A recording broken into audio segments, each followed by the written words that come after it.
Of her as I do.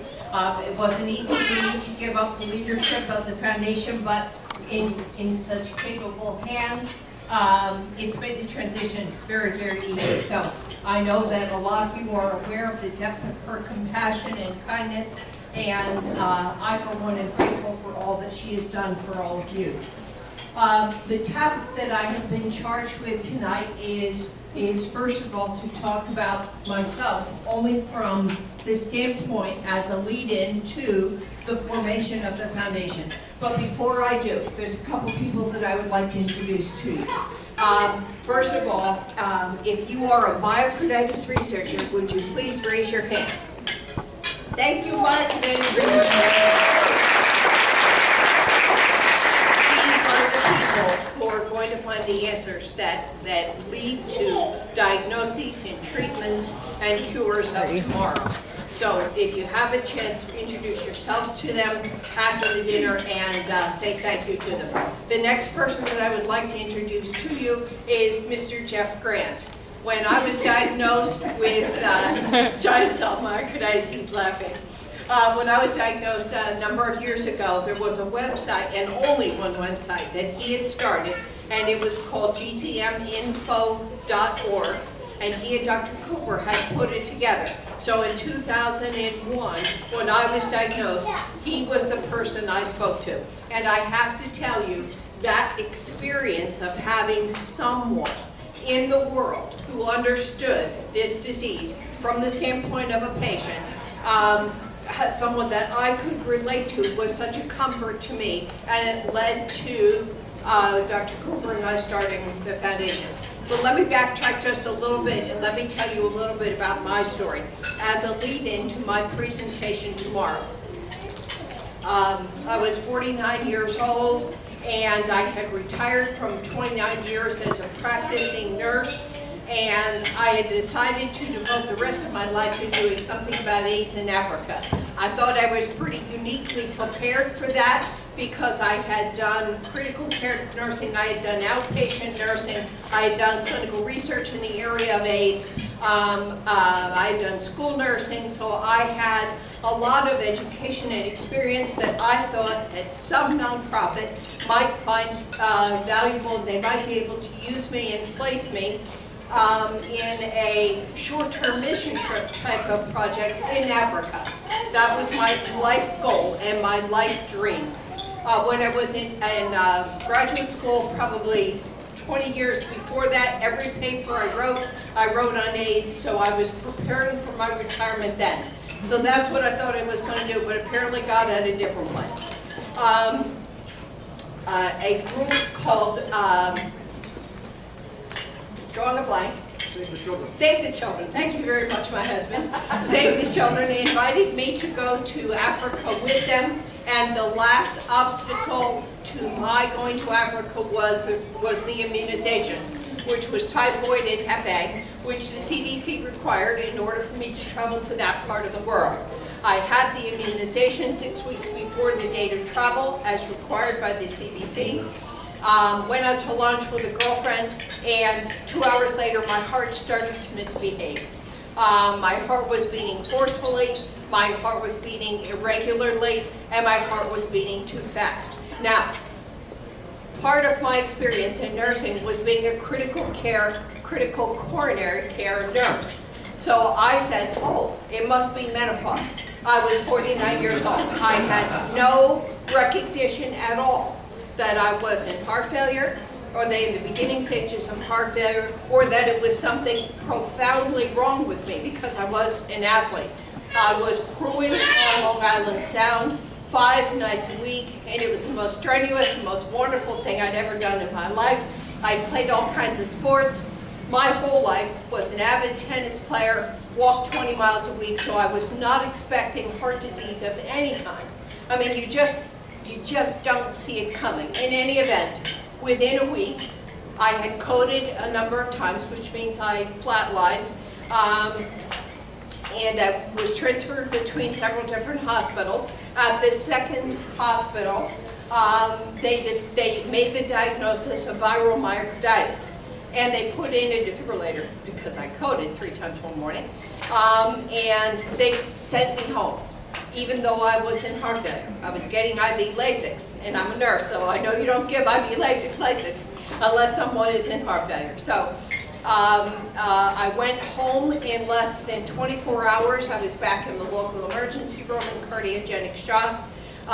The local hospital wanted to send me back to the heart hospital. This was a renowned heart hospital, except when I say that, it was a hospital that specialized in cardiovascular disease, not a hospital that specialized in inflammatory heart disease.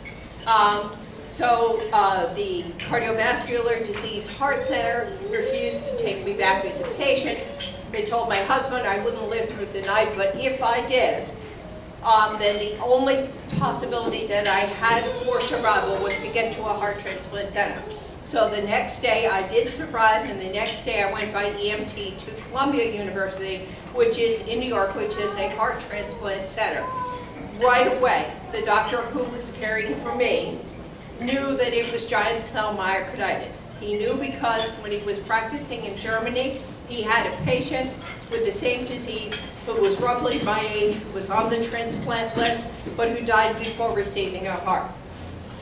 So he was familiar with the disease, and he knew right away what it was. They did a biopsy to confirm it, and as soon as he confirmed it, he called his friend and his colleague, Dr. Les Cooper, at the Mayo Clinic, because he knew that all the literature, and maybe I'm making a sweeping generalization here, but a lot of the literature, publications on giant cell were done by Dr. Cooper. And Dr. Cooper recommended a treatment protocol as a bridge to transplant so that I would live long enough to receive a transplant. A cure was never a possibility. So they placed me on the transplant list, and I was in critical care, and there were lots of things going on, and every day was a challenge. It was a terrible time for my family, just a terrible time for my family. Dr. Cooper recommended an intravenous chemotherapy as the treatment for giant cell because I couldn't take the OKT3, for those of you who are familiar with what that is. They were afraid that that would kill me.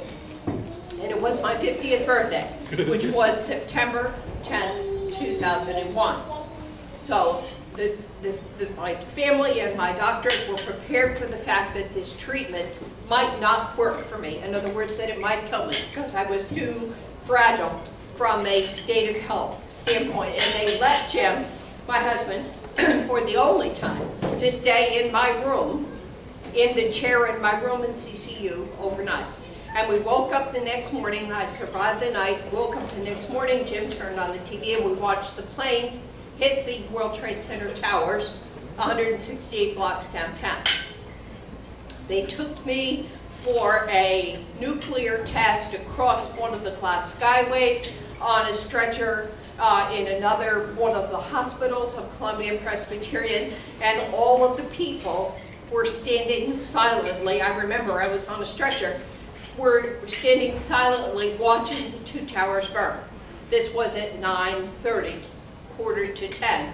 When I came back an hour later, both towers were down.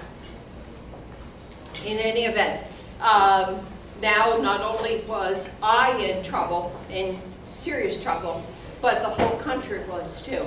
And it was a very, for lack of a better word, and it doesn't adequately describe it, surreal place to find yourself in life, with now the country at risk. We none of us knew whether or not our country was under attack. In any event, a heart came for me about 4 weeks later, and when I got out of the hospital, I said to my doctor, Dr. Dang, by the way, Kevin, do you know Dr. Dang? I do, yes. Yes, he was my physician for 10 years. He's now at UCLA, where Dr. Kevin Quinn is from. I said to my doctor, Dr. Dang, I don't know how to thank you and Dr. Cooper for saving my life. He says, oh, why don't you call Les Cooper? And I said, well, I couldn't possibly. I'm just a regular person. I'm not a doctor. I'm nothing special. I couldn't possibly call the man who's the world's leading expert on giant cell. And he says, yes, you can. Here's his number. So I called Dr. Cooper and I said, Dr. Cooper, if you hadn't been focused on this research, if you hadn't persisted in this research, if you hadn't been successful in this research to find out the treatment, that there was a treatment for giant cell, at least as a bridge to cure, bridge to transplant, not a bridge to cure. But if you hadn't done that, I wouldn't be alive today. I said, what can I do to thank you? And Dr. Cooper said, we need to start a foundation. And our goal right from the get-go, and this is 2001, was to put together a website, a robust website, to put together a board, to officially apply for a 501c3, to receive donations, to support myocarditis research, to have a goal of educating physicians and the public about the disease, and then to be a support for families. We accomplished all of those things in the past 7 going on 8 years, and it's one of the very first things that I learned, and this was a very hard thing for me to learn, that no matter how tough this disease was for me to cope with, and for my family, and for my children, and even now with the foundation, the people that we hear from most often are the people who've lost loved ones, people who've lost children, people who've lost grandchildren, people who've lost mothers, people who've lost spouses, people who've lost loved ones. And that I haven't experienced. And it took on a whole new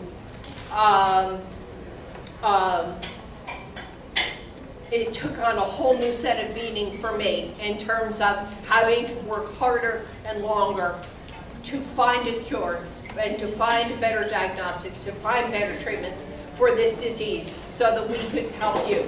So for all of you who are here today, both as patients and as family members of lost loved ones, having you in front of me is a blessing to me. I'm glad you're here. I hope we can help you. I hope that just by being together we can help you, or just by us giving you some more information and to let you know that we're working hard. We couldn't do it fast enough to help you, but we're going to try to help people of the future, to try to make a difference with this disease. And I want to thank you all for coming, and I want to thank you all for supporting us. God bless you, and you'll hear more from me tomorrow.